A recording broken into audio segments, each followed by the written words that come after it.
बिस्मिल्लाहिर्रहमानिर्रहीम। अस्सलाम वालेकुम। मैं अली आयरिश बैंक में रिलेशनशिप मैनेजर के पोस्ट पे हूँ। अपनी इस वीडियो में आप लोगों को इस्लामिक बैंकिंग के हवाले से बताऊँगा।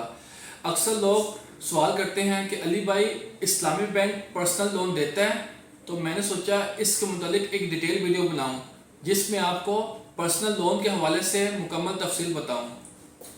पाकिस्तान में जितने बैंक हैं इस्लामिक बैंक वो किसी भी किस्म का लोन नहीं देते, ठीक है, किसी भी किस्म का पर्सनल लोन नहीं देते।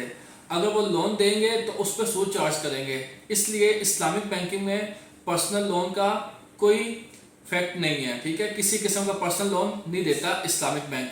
मीज़ान बैंक वो भी इस्लामिक बैंक है, एचपी इस्लामिक बैंक ये भी पर्सनल लोन नहीं देता, ठीक है, इसलिए ये बात क्लियर है।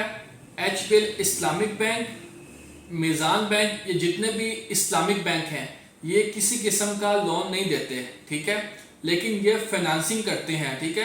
आपको अगर कोई गाड़ी चाहिए आपको गाड़ी खरीद के देंगे, लेकिन वो इस्लामिक तरीके के मुताबिक, ठीक है।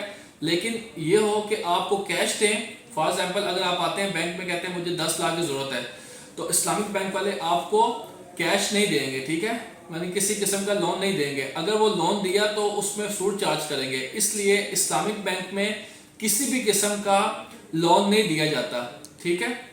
वीडियो अच्छी लगी वीडियो को लाइक करें, चैनल को सब्सक्राइब करें। शुक्रिया, अल्लाह हाफिज़।